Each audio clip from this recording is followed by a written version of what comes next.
कुरान करीम की तिलावत करते और बेहतरीन जाबाज फौजी, बेहतरीन जाबाज कमांडर थे।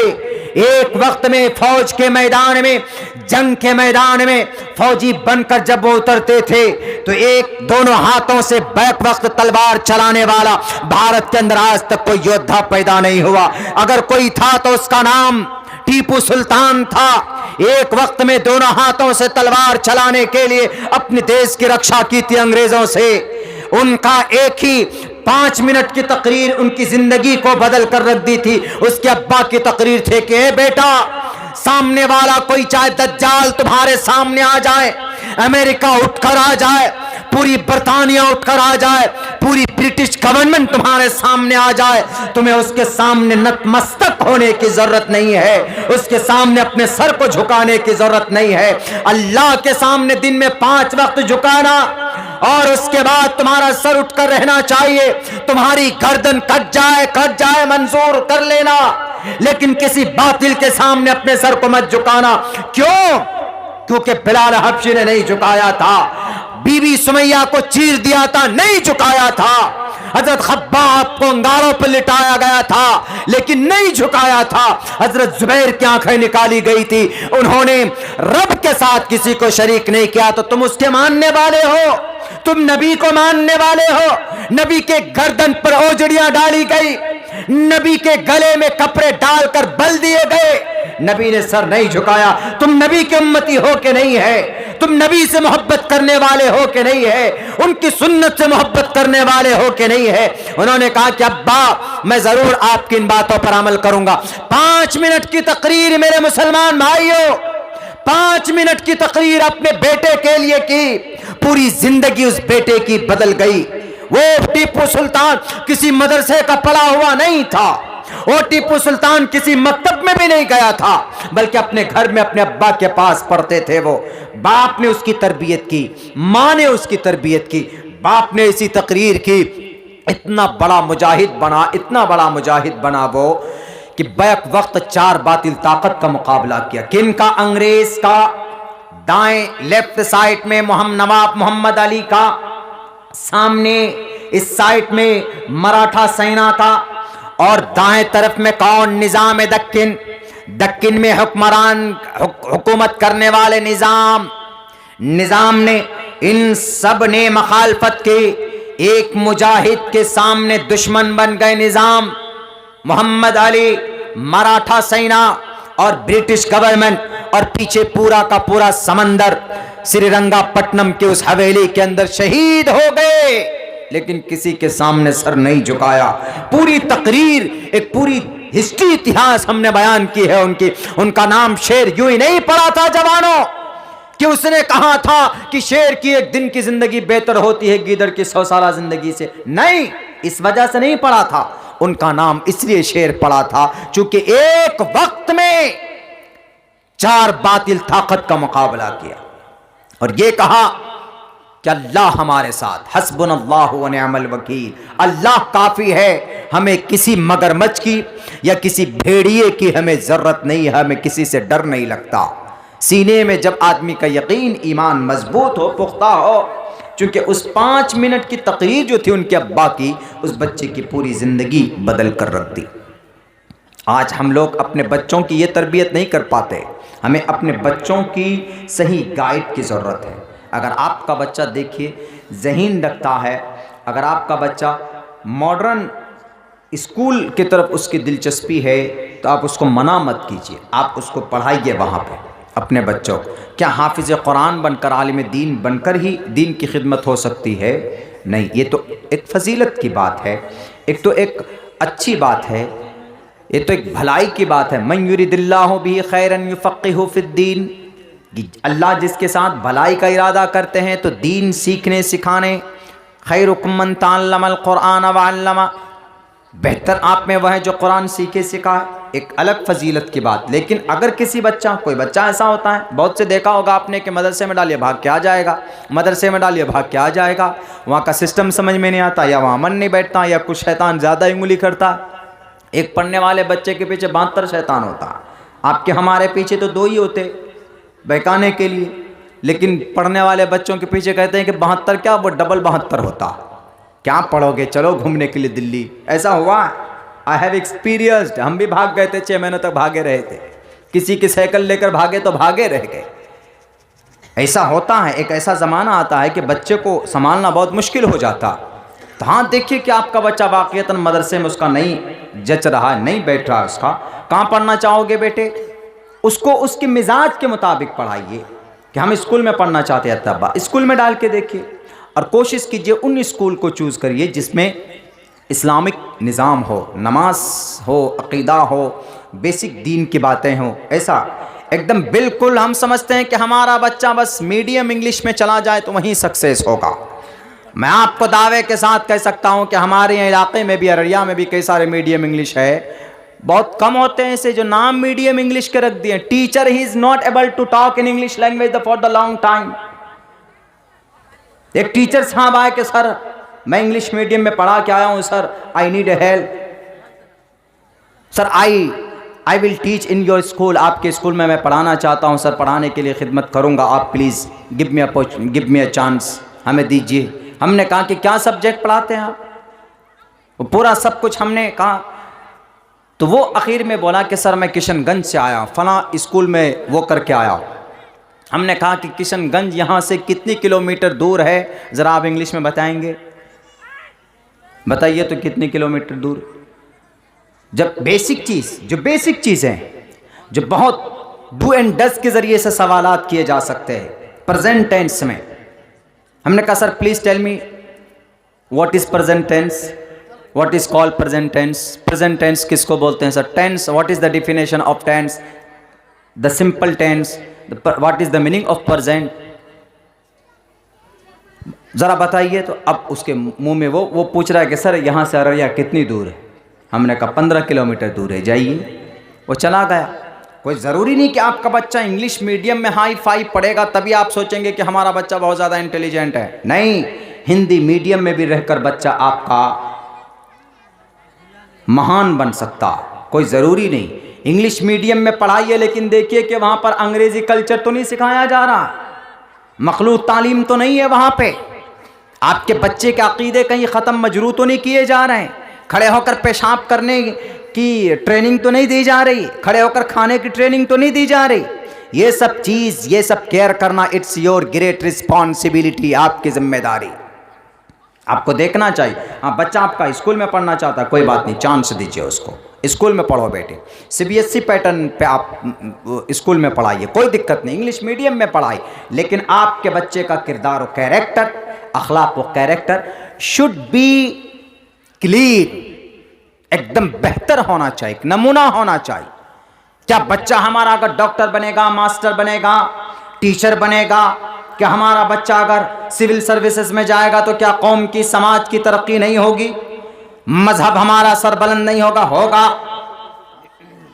अलग अलग तरीके, अलग अलग मेथड अगर हमारे बच्चे सीखेंगे तो और भी अच्छी बात है। हमें लॉयर की भी ज़रूरत है, हमें जज की ज़रूरत है। हमारे पास जज नहीं, हमारे पास पुलिस इंस्पेक्टर नहीं, हमारे पास IAS में, हमारे पास IAS कलेक्टर बनने के लिए 30% रिजर्वेशन है। हम 3% रिजर्वेशन को फिलअप नहीं कर पाते, यानी 100 में से अगर 3 DM चाहिए मुस्लिम कैटेगरी से तो हम नहीं दे पाते। हमारे बच्चे इस एबल है ही नहीं। हमारे बच्चे या ज़्यादा से ज़्यादा मैट्रिक इंटर किया या ग्रेजुएशन कंप्लीट की, हद से हद ग्रेजुएशन कंप्लीट करते उसके बाद खाने पीने में लग जाते, उनके बाद उसको हम किसी छोटी मोटी जॉब में लगा देते। अगर आपको वसअत दी है, अगर आपके पास टाइम है आपके बच्चे के पास, तो मेरे भाई उसको आगे बढ़ाइए, उसको आगे लेकर चलिए। और जवानों में आपसे ये कहता हूँ, आपकी जवानी अगर यकीनन अगर आपने सही इस्तेमाल किया तो जवानों ने ही कौम की तकदीर बदली है। कौम की तारीख अगर किसी ने लिखा है तो वो जवान तबका। हज़रत उमर फारूक ने जब इनकलाब पैदा किया था, कितनी उम्र थी उनकी हज़रत उमर फारूक की? आपको याद नहीं है, लेकिन मैं बताता हूँ, नोट कर लीजिए, मात्र 26 साल की उम्र में ही वॉज कन्वर्टेड। वो अपने ही वॉज एक्सेप्टेड, उन्होंने इस्लाम को कबूल किया था, उनकी उम्र मात्र 26 साल। हजरत उस्मान रजी अल्लाह ताला अन्हु जब ईमान लाए कितनी उम्र थी? 20 साल की उम्र थी।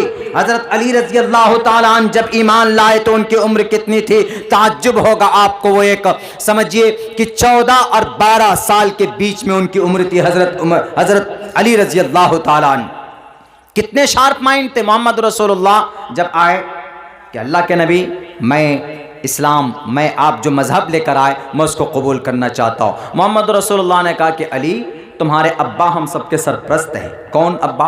हज़रत ख्वाजा अबू तालिब। वो उनसे पूछे जाके अपने अब्बा से। उन्होंने कहा कि एक बात बताइए अल्लाह के नबी, एक जवाब दीजिए आप हमको, मैं सवाल करता हूँ। जब अल्लाह ने मुझे पैदा किया था तो मेरे अब्बा से मशवरा किया? कहा कि नहीं किया मशवरा। कहा जब मेरे अल्लाह ने मेरे पैदाइश के वक्त मेरे अब्बा से मशवरा नहीं किया तो उस अल्लाह के पैगाम को कबूल करने के लिए मैं चाह रहा हूं, तो मैं क्यों मशवरा करूं अपने अब्बा से? जब मेरे अल्लाह ने नहीं किया तो मैं क्यों करूं? इसीलिए कोई मशवरा की जरूरत नहीं। देखिए, दिमाग देखिए, फौरन जाकर इस्लाम कबूल करते। उम्र कितनी? 12, 13, 14 साल। ताज्जुब की बात, हजरत उसामा बिन ज़ैद 17 दिन में सुरियानी और तिबरानी जुबान को सीखकर 17 दिन में 16 साल की उम्र में कुरान करीम का ट्रांसलेटर बनते। हजरत ज़ैद, मेरे भाइयों, हजरत इमाम मालिक उनके मानने वाले मदीनतुल मुनव्वरा के 17 साल की उम्र में गवर्नर बनाए गए, बड़े उलमा में शुमार होता था। और उसके और नीचे आई हजरत अब्दुल्ला इब्न अब्बास रजी अल्लाह ताला अन्हु 16 साल की उम्र में कुरान करीम की तफसीर ढंग से कर लिया करते थे, जहां मुफस्सिरीन के कलम रुक जाते। कितनी उम्र थी उन लोगों की? बहुत ज्यादा उम्र नहीं थी। मोहम्मद बिन कासिम अस्सफ़ी 17 साल की उम्र में वादिये सिंध में जाकर झंडा गाड़ा था। मोहम्मद बिन फाते कुस्तुनतुनिया को कब्जा करने वाला कितनी उम्र थी? मात्र 18 साल। ये उन नौजवानों की तारीख में बता रहा हूं जो बहुत ज्यादा वो नहीं थे, हल्के उम्र के। हमसे भी कम के उम्र के थे। हमारी उम्र तो 33 साल 32 साल चले गए हम, लेकिन इतनी उम्र 20 साल से भी कम। अब्दुर्रहमान बिन औसर उंदुलुस और यूरोप के ऊपर को फतह करने वाले। बताइए, ये वो नौजवान, ये वो लोग हैं जिन्होंने तारीख रची है। तारीख सीमांचल की धरती किशनगंज के इलाके से आप शुरुआत कर सकते हैं। कैसे करना है मौलाना? तकरीर तो बहुत होती, कैसे करें? ऐसे कीजिए, जो नौजवान पढ़ रहे हैं मेहनत के साथ आप पढ़िए। मैट्रिक है, इंटर है, ग्रेजुएशन कंप्लीट हो जाए, आगे प्रोसेस जारी रखिए। आप अपने उस्ताद से, आप अपने माँ बाप से, उनके वसात के मुताबिक आप अपनी प्रिपरेशन तैयारी जारी रखिए। कोशिश कीजिए 1 साल में अगर आप लूज हो जाते हैं, अगर आप नहीं निकाल पाते हैं कोई एग्जाम, तो दोबारा कीजिए, तेबारा दीजिए, लेकिन आप पीछे मत हटिए। जो नौजवान तिजारत में लगे हुए हैं, वो नौजवान हमारे तिजारत में एक बाज़ाब्ता तिजारत के अंदर में एक सेट करें वो कि हमको अगले 1 साल में कहां तक आगे जाना है। तिजारत में मेहनत करें। और जो नौजवान हमारे सियासत में आना चाहते हैं वो सियासत में आए कि हमें सियासत सही ढंग से कीजिए। अगर सियासत सही ढंग से कीजिएगा, इख्तिदार में जब तक हमारे लोग नहीं होंगे तो हमारे मसले का भी समाधान नहीं होगा। हमारी सीमांचल की बैकवर्डनेस को भी दूर नहीं किया जा सकता, यहाँ के पिछड़ापन को भी दूर नहीं किया जा सकता। तो हमारे जवानों का सियासत में भी आना जरूरी और कंपलसरी। और हमारे जो नौजवान सोशल वर्क में लगे हुए हैं, सोशल काम में लगे हुए हैं, वो और ज्यादा इसको आगे बढ़ाएं, सबको लेकर के चलें। जो आदमी जहां पर है वो काम करे, पढ़ना चाहते हैं जवान, ये कोशिश करे, दिमाग में ये बात बिठा ले कि हमको बेहतरीन से बेहतरीन वकील बनना, हमको बेहतरीन से बेहतरीन जज बनना। आज बाबरी मस्जिद का मामला हो या कोई भी मामला हो, हमारे पास अपना वकील नहीं। बाबरी मस्जिद का केस कौन लड़ा मालूम है मुसलमानों? राजीव धवन। हमारे पास वकील नहीं बाबरी मस्जिद के केस लड़ने के लिए। फैसला तो होगा ही ना फिर उन लुटेरों के हक में। 6 दिसंबर को बात की गई श्री कृष्ण जी की मूर्ति को रखने की, कहां पर?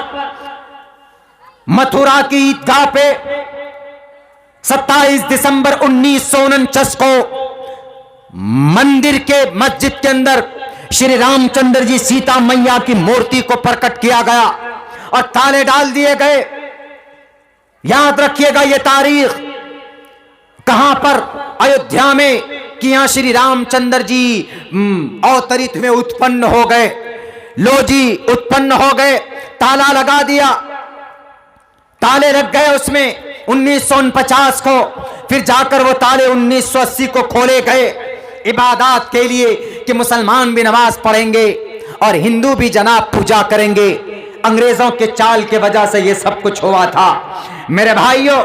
अभी 6 दिसंबर को चूंकि बाबरी मस्जिद शहीद की गई थी, उसी तारीख को मथुरा में ये लाल बुजक्कर साहब की निगरानी में, ये लाल बुजक्कर साहब उत्तर प्रदेश के रखवाले, बेटियों की तो रक्षा कर नहीं सकते, बहन मनीषा की तो उनके रेपिस्ट को सजा दिलवा नहीं पाए, बहन राबिया की रेपिस्ट को उनको सजा नहीं दिलवा पाए, चले गए मंदिर मस्जिद का खेल खेलने के लिए।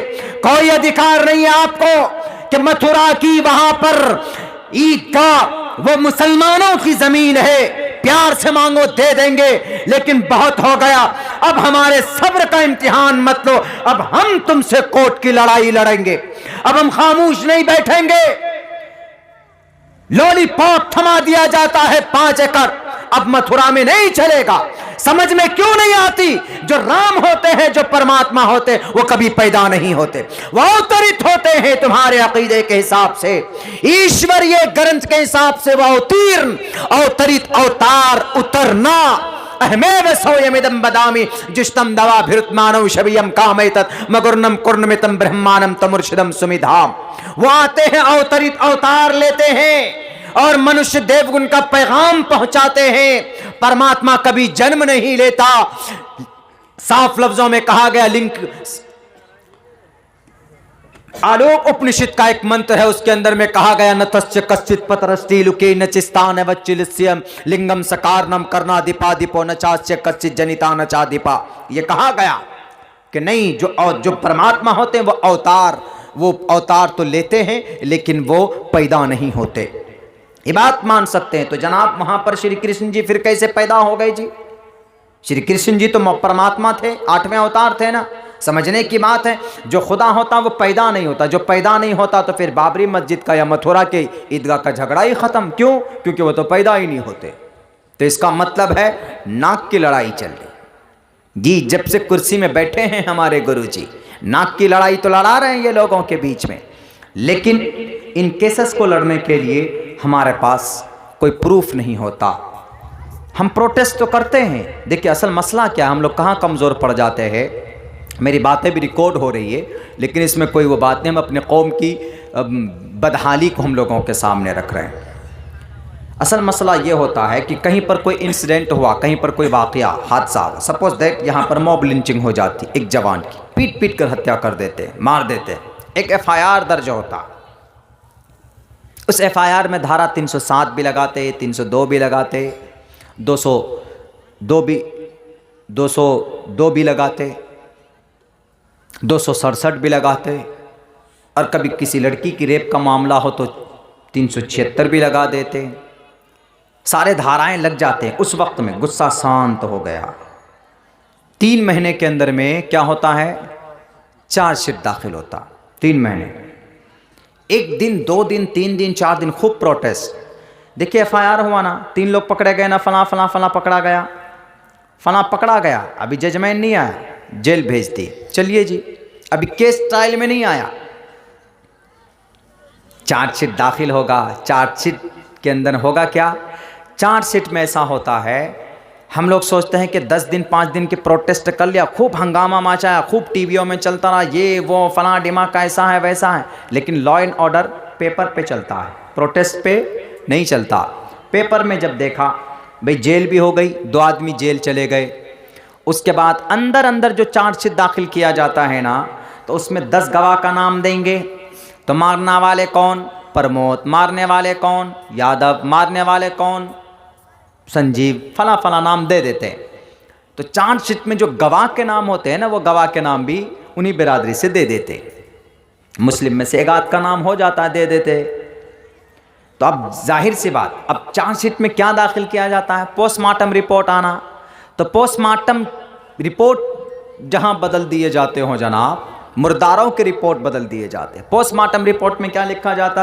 हाँ, पिटाई तो हुई थी, मॉब तो हुआ था, लिंचिंग तो हुई थी मॉब के जरिए से, लेकिन हुआ ये कि 2 दिन के बाद हॉस्पिटल में हार्ट अटैक आने की वजह से मौत हो गई। चार्जशीट में ये इन्वेस्टिगेशन देखिए, आईओ इन्वेस्टिगेशन ऑफिसर इतने ईमानदार नहीं होते। 1 लाख दीजिए, हाँ, उसका ईमान धर्म बदल देता। वो कहिए कि आपको औरत से मर्द बनाकर पेश कर देगा, वो भी कोशिश करते हैं वो, जब उनको मिल जाता है खूब बढ़िया खुराक मुंह में। तो उसके बाद बदल दिया चार्जशीट में क्या? अब पैरवी करने के लिए चार्जशीट जब बनता है, हम लोग कभी भी आईओ से जाके नहीं मिलते किसी भी मामले में। अगर आपके बच्चे का मर्डर हो जाए, एफआईआर की कॉपी लीजिए, धारा 302 लगवाइए, 307 जो जो चीजें हुई पुलिस को बताइए, वो धारा लगाएगा। और आप मुजरिमीन को पकड़ने के बाद जब चार्जशीट, जब पूछताछ होती, उनमें करिए रहना, आपको कहना है कि सर चार्जशीट आपने दाखिल किया, क्या लिखा है? जिसको हम लोग आजकल बोल देते हैं कि डायरी मेंटेन होता है, डायरी उसी को बोलते। क्या लिखा उसमें दिखाइए, आपका अधिकार है जानने का। आप कहिए कि हमको दिखाइए क्या लिखा है, क्या बातें चल रही, गवाह में कौन कौन। ये सब चीज़ों में हम लोग न तो जानते हैं, जो जानते हैं तो सुस्ती में रहते हैं, डरते हैं, कौन जाए इन सब चक्कर में। जनाब उधर कागज, इधर तो हमारे दिल में बहुत आक्रोश है, प्रोटेस्ट कर रहे हैं, लेकिन उधर कागजी एतबार से आपके पूरे केस को, आपके पूरे वाक़े को एक घटना, एक एक्सीडेंट मैन हैंडलिंग करके रख दिया गया। पहुँचेगा वहाँ, जब गवाह लाए जाएंगे, ट्रायल में केस आएगा कि सर हाँ हम भी थे, हाँ सर छोटी मोटी मार चिल्ला पीट हुई थी, उनके तरफ से भी हुई थी, हमने देखा था सर, उसको चोट वोट लगी, लेकिन वहाँ पर कुछ लोग आए, हम लोगों ने बचाया, हॉस्पिटल में लेके गए, 2 दिन तक ठीक ठाक थे, अचानक 2 दिन के बाद उनकी तबीयत खराब हुई, हार्ट अटैक हुआ, मर गए। गवाही हो गई। अब गवाही हो जाने, सुपरविजन हो जाने के बाद में लो जनाब बेल पर रिहा, लड़िए आप केस, रिहा हो गए वो, आपके बच्चे को इंसाफ नहीं मिलेगी। क्यों? हमारे लोग, हम यहीं पर कमजोर हो जाते। हमें हमारे बच्चा हर डिपार्टमेंट में होना है, चाहे जमीन फाड़िए या आसमान चीर कर निकल जाइए। अगर आपको इंसाफ चाहिए तो आपको सिर्फ टोपी वाला बनकर नहीं रहना। हम अभी तैयार कर रहे हैं पूरी लिस्ट, ये जो इल्जाम लगा रहे दहशतगर्दी का, 1870 से लेकर मैं लिस्ट तैयार कर रहा हूं, उसके ऊपर मैं रिसर्च कर रहा हूं। अगले 2 दिन के अंदर वो मैं पेश करूंगा किसी जलसे में कि 1870 से लेकर आज तक ये जितने भी बड़े बड़े बॉम्बिंग हुई, बम ब्लास्ट हुए, उनमें किन किन लोगों ने कराया और कौन कौन लोग शामिल थे। अभी तक तो मैं पहुंचा हूं तकरीबन 50 ऐसे इंसिडेंट में, उनमें से 45 बॉम्बिंग क्रिश्चियनों ने, यहूदियों ने कराया। उनमें जो शामिल हैं उनमें से क्रिश्चियन और यहूदी। अभी तक सिर्फ अमीर हमजा का नाम आया, एक मुसलमान का, जो दाइश से जोड़ा गया। तो दाइश में भी अगर अमीर हमजा है तो दाइश का इस्लाम से कोई लेना देना नहीं। एक सच्चा मुसलमान टेररिस्ट नहीं हो सकता। हम इस पर रिसर्च कर रहे हैं। इसीलिए मैं कहता हूं कि मेरे मुसलमानों, अगर वाकईतन आपको इंसाफ चाहिए हर मैदान में, तो आपका बच्चा इन्वेस्टिगेशन ऑफिसर भी बनना चाहिए, एसएचओ बनना चाहिए आपका बच्चा एसपी बनना चाहिए, आपका बच्चा डीएम बनना चाहिए, एसडीएम बनना चाहिए, डीएसपी बनना चाहिए, एसडीओ बनना चाहिए, बीडीओ बनना चाहिए, पढ़ा लिखा बच्चा मुखिया बनना चाहिए, नहीं जो ज्यादा पैसा खर्चा करेगा उसी को मुखिया बनाएंगे तो पूरे 5 साल तक आपको लूटेगा भी वो। ये सुन लीजिए, समझ लीजिए, कभी वो आपका भला नहीं कर सकता। जो कौम के लिए, समाज के लिए अच्छा होगा, उन लोगों को आगे लाने की कोशिश कीजिए, मेहनत कीजिए। ये जलसा मस्जिद के ताल्लुक से जरूर है, लेकिन यहां से मैं आपको वो पैगाम दे रहा हूं जो दुनिया के अंदर जो चल रहे हैं, दुनियावी एतबार से जिन वजह से हम कमजोर हो जाते हैं। क्योंकि ऐसा हुआ है हमारे सामने, हमारे जो कि हाट में मॉब लिंचिंग हुई, पूरी चार्जशीट बदल कर रख दी गई, कह दिया गया कि आपस में दुश्मनी थी, मारपीट होकर के बाद में मौत हुई, हार्ट अटैक से उसकी मौत हुई। वहीं पर हमारे ऑफिसर होते, ईमानदार होते तो ये बेईमानी गद्दारी कभी नहीं करता। और इन राजनेताओं से पूछना चाहूंगा मैं, क्यों नहीं मैदान में आते? ये हमने ठेका ले रखा, आपने ठेका ले रखा, हम आपको कुर्सी पर बिठाते हैं तो आप कौम के मसले के हल के लिए जमीन पर क्यों नहीं आते हैं जनाब? सिर्फ वादे करते हैं लंबे लंबे, ये कौम लुट जाएगी, पिट जाएगी, तब भी ये लोग कुछ नहीं बोलेंगे, खामोश रहेंगे। नहीं मेरे भाइयों, इसलिए मैं कहता हूं कि बहुत बेहतरीन मौका, हम मेहनत कर लें ज़मीनी स्तर पर, इंशाअल्लाह अगले 50 साल में आपके साथ नाइंसाफ़ी नहीं होगी, आपके साथ सौतेला रवैया इख्तियार नहीं किया जाएगा।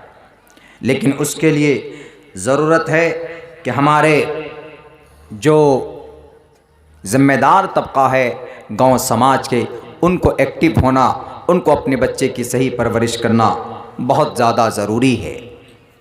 वो नहीं समझते, वो नहीं अपनी ज़िम्मेदारी निभाने की कोशिश करते हैं तो हमारे बच्चे शराबी बन जाते, हमारे बच्चे शराब खानों में चले जाते, जुए खानों में चले जाते हमारे बच्चे।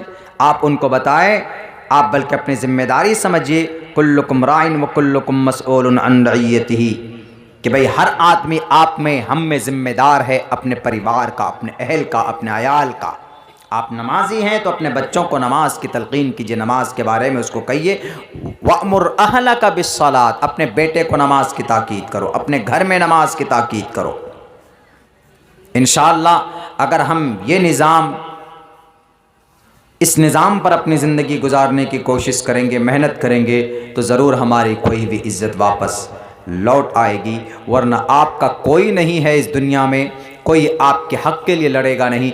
आप सबको खुद एतमाद और ख़ुद आप सबको खुद मुख्तार बनना होगा।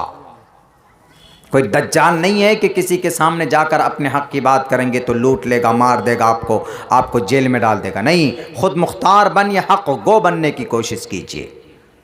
जहाँ तक हो सकता है मैं बोलता हूँ, यह हमारा संविधानिक हक़ है। हम बोलते हैं, कोशिश करते हैं बोलने की, समझाने की, लोगों को बताने की कि रियलिटी क्या है, हकीकत क्या।